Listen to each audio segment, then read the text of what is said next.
নমস্কাৰ ছাত্ৰ ছাত্ৰীসকল পিকে এডুকেশ্যন চেনেল সকলোকে আকৌ এবাৰ পুনৰ স্বাগতম জনাইছোঁ। আজি এইটো ভিডিঅ'তে আলোচনা কৰিম অসম জাতীয় বিদ্যালয় ক্লাছ 8ৰ বিজ্ঞানৰ পাৰ্ট নং 21 বায়ু আৰু পানী প্ৰদূষণ। ইয়াৰ আজি প্ৰশ্নোত্তৰখিনি গোটেইখিনি আজি আলোচনা কৰিম। তেনেহ'লে ভিডিঅ'টো স্কিপ নকৰাকৈ শেষলৈকে চাই থাকক।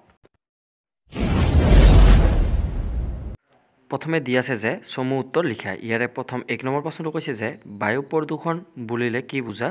কেইটামান বায়ু প্ৰদূষণৰ উদাহৰণ দিয়া। ইয়াৰ উত্তৰটো লিখিব লাগিব এনেকৈ যে যান বাহনৰ পৰা ওলোৱা ধোঁৱা, উদ্যোগৰ পৰা ওলোৱা ধোঁৱা, এইবোৰত কিছুমান অলাগতিয়াল পদাৰ্থ থাকে। এই অলাগতিয়াল পদাৰ্থবোৰৰ বাবে মানুহৰ অনিষ্ট হয়, ইয়াকে বায়ু প্ৰদূষণ বোলে। এনেকৈ বা এইখিনি লিখিলে হৈ যাব।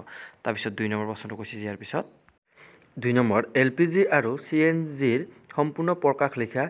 ইহঁতৰ বৈশিষ্ট্য কি? ইয়াৰ উত্তৰটো লিখিব লাগিব এনেকৈ যে LPGৰ সম্পূৰ্ণ প্ৰকাশ লিকুইফাইড পেট্ৰলিয়াম গেছ আৰু CNGৰ সম্পূৰ্ণ নাম কম্প্ৰেছড নেচাৰেল গেছ।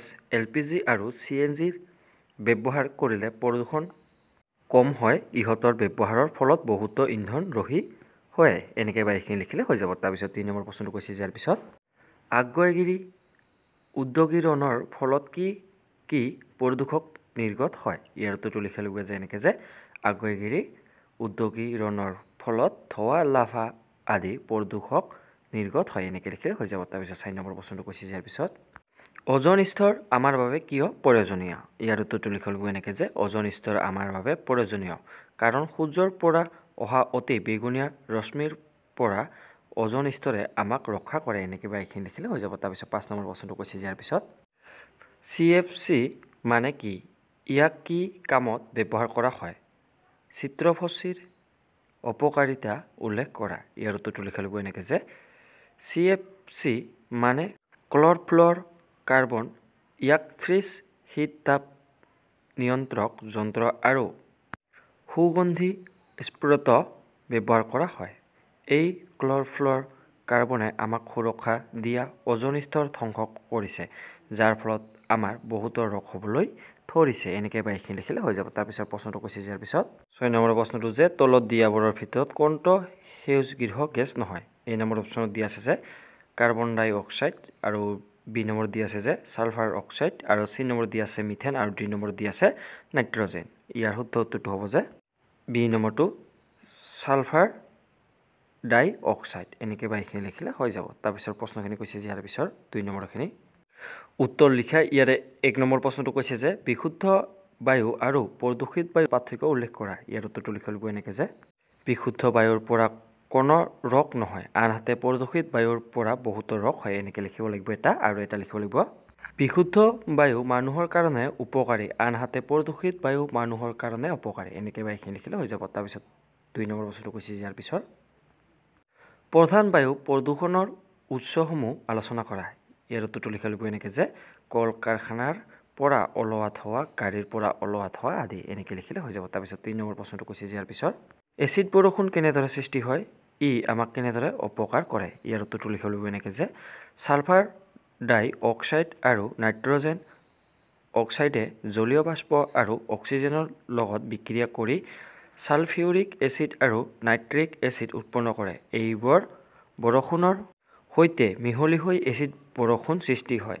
এচিড বৰষুণে অট্টালিকা, স্মৃতিসৌধ, মূৰ্তি আদিৰ ক্ষয়ীভৱন ঘটায়, শস্য আদিৰ ওপৰতো বেয়া প্ৰভাৱ পেলায়। এনেকৈ বা এইখিনি লিখিলে হৈ যাব। তাৰপিছত প্ৰশ্নটো কৈছে যে ইয়াৰ পিছত 4 নম্বৰ প্ৰশ্নটো যে সেউজগৃহ প্ৰভাৱৰ বিষয়ে এটি টকা যুগুত কৰা। ইয়াৰ উত্তৰটো লিখিব লাগিব এনেকৈ যে সূৰ্যৰ পোহৰ শক্তি পৃথিৱীৰ পৃষ্ঠই শোষণ কৰে।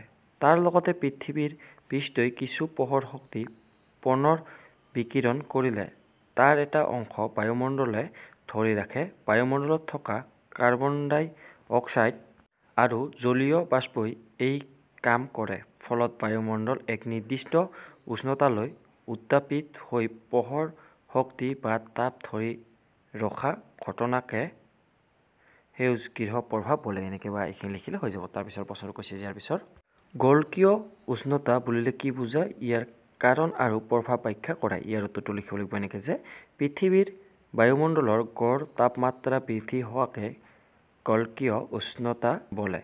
জীৱাশ্ম ইন্ধন দহনৰ ফলত বনাঞ্চল ধ্বংসৰ ফলতো গোলকীয় উষ্ণতা বৃদ্ধি হ'ব পাৰে, বৰষুণৰ ধৰণ, কৃষি, উদ্ভিদ আদিৰ ওপৰত বিশেষভাৱে প্ৰভাৱ পেলায়। এনেকৈ বা এইখিনি লিখিলে হৈ যাব। তাৰপিছত প্ৰশ্নটো কৈছে যে ইয়াৰ পিছত 6 নম্বৰ প্ৰশ্নটো যে বায়ু প্ৰদূষণে কিদৰে তাজমহলৰ ওপৰত প্ৰভাৱ পেলাইছে আলোচনা কৰা। ইয়াৰ উত্তৰটো লিখিব লাগিব এনেকৈ যে বায়ু প্ৰদূষণৰ ফলত তাজমহলৰ মাৰ্বলবোৰ ক্ষয়প্ৰাপ্ত হৈছে।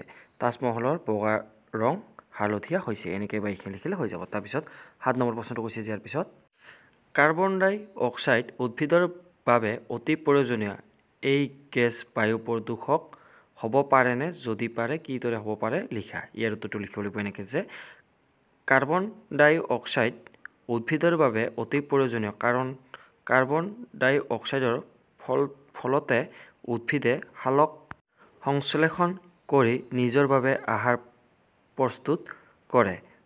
মানুহে এৰি দিয়া কাৰ্বন ডাই অক্সাইড উদ্ভিদে গ্ৰহণ কৰে। সেইবাবে কাৰ্বন ডাই অক্সাইড উদ্ভিদৰ বাবে প্ৰয়োজনীয়। এনেকৈ বা এইখিনি লিখিলে হৈ যাব। তাৰপিছত 8 নম্বৰ প্ৰশ্নটো কৈছে যে ইয়াৰ পিছত বায়ু প্ৰদূষণ ৰোধৰ বাবে তুমি কি কি ব্যৱস্থা ল'বা ব্যাখ্যা কৰা। ইয়াৰ উত্তৰটো লিখিম এনেকৈ যে বায়ু প্ৰদূষণ ৰোধৰ বাবে গাড়ীত পেট্ৰল, ডিজেলৰ পৰিৱৰ্তে CNG ব্যৱহাৰ কৰিব, উদ্যোগবোৰত CNG আৰু LPG ব্যৱহাৰ কৰিব আদি ব্যৱস্থা গ্ৰহণ কৰিলে বায়ু প্ৰদূষণ ৰোধ কৰাটো সম্ভৱ হ'ব। এনেকৈ বা এইখিনি লিখিলে হৈ যাব। তাৰপিছৰখিনি কৈছে যে ইয়াৰ পিছৰখিনি প্ৰশ্নখিনি যে 3 নম্বৰটো যে পানী প্ৰদূষণ বুলিলে কি বুজা? পানী প্ৰদূষণৰ কেইটামান উদাহৰণ দিয়া। ইয়াৰ উত্তৰটো লিখিব লাগিব এনেকৈ যে পানীত অপকাৰী পদাৰ্থ মিহলি হৈ ব্যৱহাৰৰ অনুপযোগী হোৱাকে পানী প্ৰদূষণ বোলে। পানীত মিহলি হোৱা আৱৰ্জনা, বিষাক্ত ৰাসায়নিক দ্ৰব্য, পলস আদিয়ে হ'ল পানীৰ প্ৰদূষক। এনেকৈ বা এইখিনি লিখিলে হৈ যাব। তাৰপিছত 4 নম্বৰ প্ৰশ্নটো কৈছে যে ইয়াৰ পিছতটো যে পানী প্ৰদূষণৰ মুখ্য কাৰকসমূহ কি কি? ইয়াৰ উত্তৰটো লিখিব লাগিব এনেকৈ যে পানী প্ৰদূষণৰ মুখ্য কাৰণ নলা নৰ্দমাত পেলোৱা জাবৰ, কল কাৰখানাৰ পৰা ওলোৱা লেতেৰা পানী আদি। এনেকৈ বা এইখিনি লিখিলে হৈ যাব। তাৰপিছত 5 নম্বৰ প্ৰশ্নটো কৈছে ইয়াৰ পিছতটো যে পানী প্ৰদূষণৰ পৰা হ'ব পৰা ৰোগসমূহৰ বিষয়ে আলোচনা কৰা।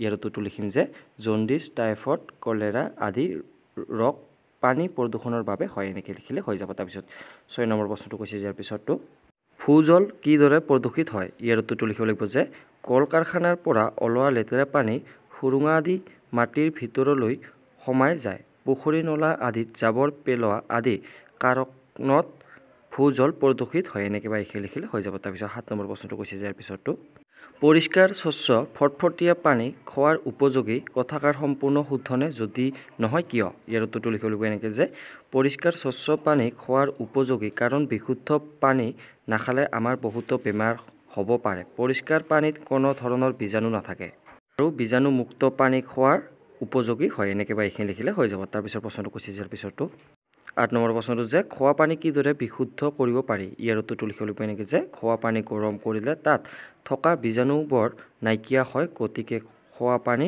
উতলাই বিশুদ্ধ কৰিব পাৰি। এনেকৈ বা এইখিনি লিখিলে হৈ যাব। তাৰপিছত 9 নম্বৰ প্ৰশ্নটো কৈছে ইয়াৰ পিছত এচিড বৰষুণে পানীৰ আম্লিকত এচিডি সলনি কৰিব পাৰেনে?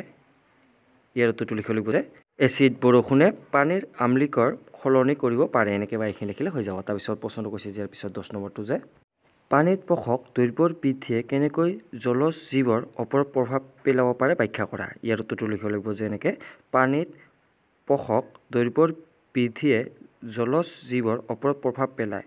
পোষক দ্ৰব্যৰ বৃদ্ধি হ'লে জলজ প্ৰাণীবোৰ মৃত্যুমুখত পৰিব পাৰে, কাৰণ এই দ্ৰব্যবোৰ বিষাক্ত হয়। বিষাক্ত পানী খাই জীৱৰ মৃত্যু হয়। গতিকে পানীত পোষক দ্ৰব্যৰ বৃদ্ধিয়ে জলজ জীৱৰ ওপৰত 8বাৰ বেয়া প্ৰভাৱ পেলায়। এনেকৈ বা এইখিনি লিখিলে হৈ যাব।